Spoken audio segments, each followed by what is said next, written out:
আসসালামু আলাইকুম। সবার সাথে একটি বিখ্যাত রেসিপি শেয়ার করব আজকে দেখাবো নোয়াখালীর বিখ্যাত মরিচ খোলা।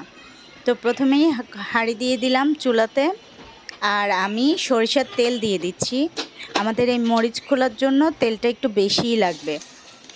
প্রয়োজনীয় ইনগ্রিডিয়েন্টস হচ্ছে, আপনারা পাটায় পিষে নেবেন, ব্লান্ড করলে বেশি একটা মজা হয় না, আমি করে দেখেছি। তাই আপনারা একটু কষ্ট হলেও শুকনো মরিচকে পাটায় ভালোভাবে পিষে পেঁয়াজ এবং রসুন, আস্ত রসুন মিশিয়ে নেবেন। মিশিয়ে পুরোটাকে বেটে এই অবস্থায় করে নেবেন। কোয়ান্টিটি আপনাদের যতটুকু ভালো লাগে আপনারা করতে পারেন। তো এরপর আমি তেলের মধ্যে পেঁয়াজ আর কিছু আস্ত রসুন দিয়ে দিয়েছি। আমি একটু কষিয়ে নেব খুব ভালোভাবে।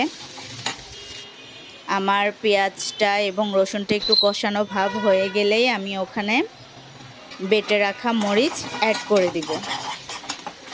তো দেখতেই পাচ্ছেন আমি ভালোভাবে কষিয়ে নিয়েছি। এরপর এর সাথে আপনি এখানে ইচ্ছা করলে যে কোনো মাছ অ্যাড করতে পারেন, তবে চিংড়ি মাছটা দিলে একটু বেশি মজা হয়। আমি সামান্য পরিমাণে দিয়েছি, কারণ আমি চেয়েছি ঝালের পরিমাণটা বেশি রাখতে।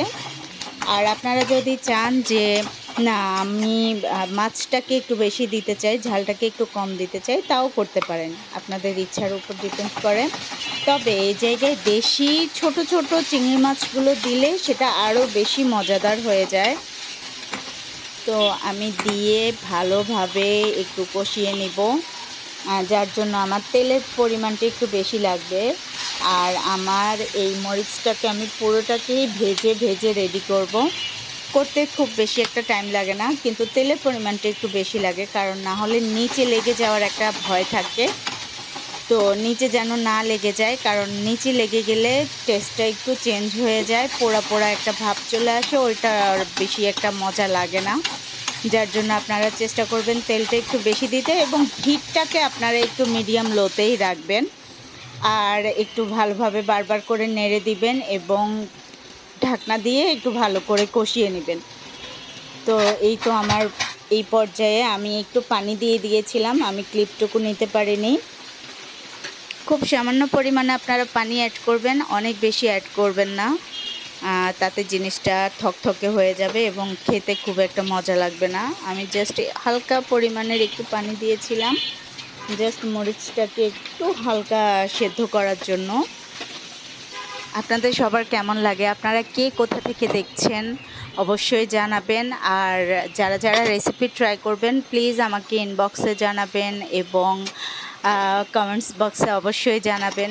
আর আপনাদের যদি রেসিপিটি ভালো লেগে থাকে তাহলে অবশ্যই লাইক শেয়ার ফলো দিয়ে পাশে থাকবেন। আর অবশ্যই আমার চ্যানেলটিকে সাবস্ক্রাইব করে দিবেন। আপনাদের সবার কাছে অনেক অনেক কৃতজ্ঞ থাকব। এখন রেসিপিতে ফিরে যাই। আমি একটু ঘন ঘন নেড়ে দিচ্ছিলাম, একটু পানি মিক্স করেছিলাম বলেছিলাম, তো পানি দেওয়ার পরে আমার এরকম একটা টেক্সচার এসেছে। আপনারা একটু খেয়াল করলেই বুঝতে পারবেন যে কতটুকু পানি অ্যাড করেছি। আর আপনারা একটু ভালোভাবে নেড়ে দিবেন, বারবার একটু নেড়ে দেওয়ার ট্রাই করবেন। বারবার নেড়ে দিলে নিচে লেগে যাবে না, আর আপনার মরিচ খোলাটা খেতেও খুব ভালো। তো এভাবেই বারবার উল্টে পাল্টে দিবেন, এবং যখন তেল বের হয়ে যাবে তখনই বুঝবেন আপনার মরিচ খোলাটা। ভালো লাগলে রেসিপিটি শেয়ার করবেন।